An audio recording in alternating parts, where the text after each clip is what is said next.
I always wanted to study abroad, and Australia and Canada were on top of that list. But then I always was confused whether to go to Rotman or to go to University of Melbourne. I used to ask this to every counselor: do you recommend Australia or do you recommend Canada? And all of them said it's your choice, it's your choice. And the final difference that they told me that Canada is very cold, Australia is very hot. Decide what you like. And I'm like, am I deciding on that? So in this video, I'm going to give you a final conclusion whether you should go to Australia or Canada. I ended up going to both these countries just to see which one would be better for me, and by the end of this video, I hope you would know what would be best for you. So without further ado, let's directly jump into it. First thing you need to know, I am making this video from a longer term perspective. That means a person who is planning to live in this country for a longer period. If your plan is to go to a country and then come back, probably this video is not for you. This video is for those people who ideally want to settle in that country. So all the comparison points are with regards to a person who would want to settle in that country. First point of difference is easier PR. Canada has easier PR, Australia has difficult PR. I've heard this argument one too many times. But then Canada right now has easier PR, but that does not mean eventually 2 to 3 years down the line that Canada will still have easier PR. In 2025, Justin Trudeau is about to end his term, and if he does not come into power, which seems very likely because last time Justin Trudeau just won by a bare minimum margin, the other party is not that comfortable welcoming immigrants. So if Liberals lose in Canada, then probably their administration would change and their PR policy would also change. So if you are of the notion that Canada has easier PR, just get to know a bit more about Canadian politics, because even in their politics, they have right wing and left wing, and right wing does not want a lot of immigrants to come to their country. Obviously, if you're going to a very far-flung area in Canada, you go to New Brunswick, you go to Saskatchewan, you go to those kind of places, definitely easier PR. Now, Australia has no PR. I've heard this argument also. Australia does not have PR. That's wrong. Australia also has point-based systems, but getting a PR in Australia is a bit tricky because, so let's first of all talk about Canada. There are 500 engineers who are scoring 400 points, and there are 5,000 finance students who are scoring 700 points. Example, random example. So, does their economy only need finance people? No, they need multiple types of people, right? But then since finance people are scoring higher, all of the finance people will get the PR. That happens in Canada. But that does not happen in Australia. Australia has divided PRs. So let's suppose if Australia has 5,000 PRs, they've kept 1,000 PRs for finance students, 1,000 PR for engineering students, 1,000 PR, a random example, 1,000 for doctors. So if you're in your category scoring higher, then you will get a PR. So that is where it gets slightly tricky. It's not like you'll not get a PR in Australia. It's just that they have limited the number of people who will be getting PR in every field. So they have this field-wise distinction. So let's suppose you're going for accountancy, it would be slightly difficult. If you're going for economics, it would be easier. If you're going for IT, it would be very easy for you. So that is what Australia has done. And talking about no PR in Australia, that has changed. Labour Party has come into power after 9 years, and it has started giving out PR to so many people. People who were stuck in 2019, 18, 17, all of them are now getting PRs. So this comparison where they tell you that Canada is easy PR, Australia is difficult PR, this might just change. And eventually they just have to change it, but you would have decided your entire future based on what they told you. So just do your own research before deciding that Canada has easier PR or Australia has easier PR. Right now it looks like obviously Canada has an easier PR, but if you go to an regional area of Australia, you get extra 5 points and the PR becomes very easy for you. Even Adelaide is not considered in the big cities of Australia, so you might just want to go to Adelaide or Queensland and get your PR. Second point is that of cold winters in Canada, harsh winters in Canada. Guys, if they have harsh winters, they also have the facilities to live in those harsh winters.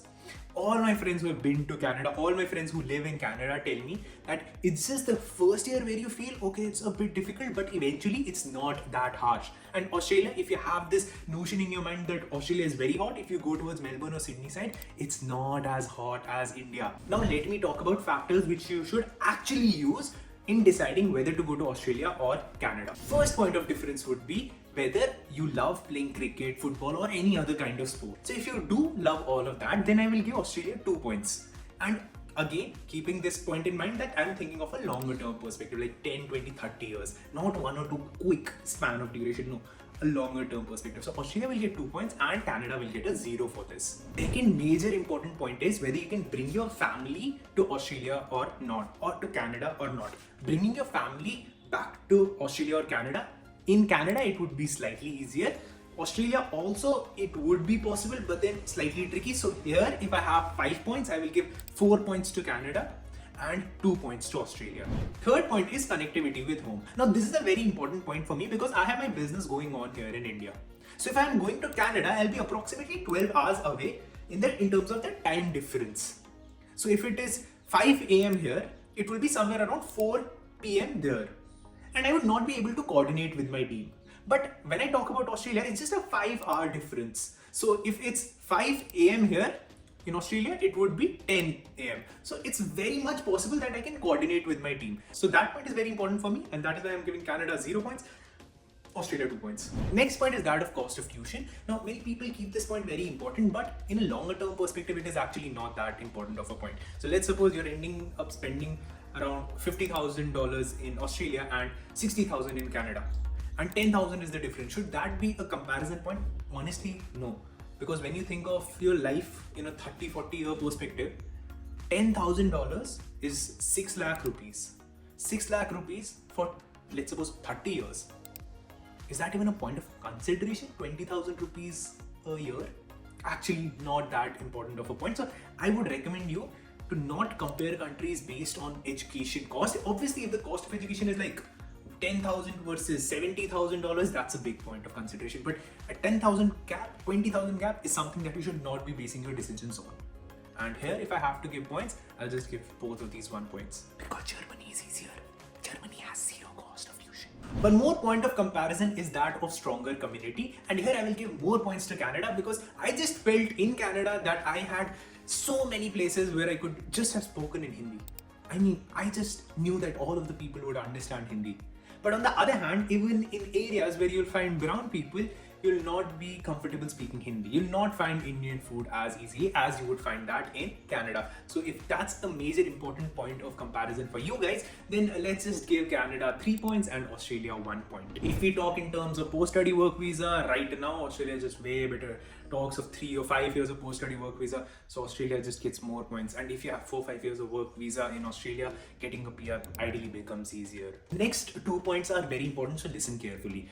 Canada definitely has more job opportunities because you have a chance to move to US also. It has more job opportunities, but it has more people applying for those jobs also. It's like saying India has more job opportunities, but there are many people applying for those jobs also. Australia does not have that many job opportunities, but again, the supply of people is also low. So it is easier for you to get a job in Australia as opposed to Canada. Keep this in mind because the number of people applying for those jobs are significantly lower. This is an important point, and for this, I will be giving Canada 1 point, Australia 2 points. Next point is that of work-life balance, and Australia has the best work-life balance that you can think of. 5 p.m. shops close. You go home. It does not mean that you will stay beyond 5 p.m. Only one day of the week they will stay open after 5 p.m. also. On the other hand, Canada has their work-life balance very much aligned with US. Obviously, you'll not be working a lot more, but yes, over time, extra hours is something that you can be expected to do in Canada. That does not happen in Australia. Everyone I talk to in Australia tells me that their life is so sorted in terms of work-life balance, and that is a very important indicator for happiness. So if that is something that you're looking for, Australia is definitely a very important point. And I know that in the beginning of your career, you might think that that's not an important point, but eventually that's a very important point. So here I would give Australia 4 points, Canada 2 points. And with this, you can see my clear bias towards Australia.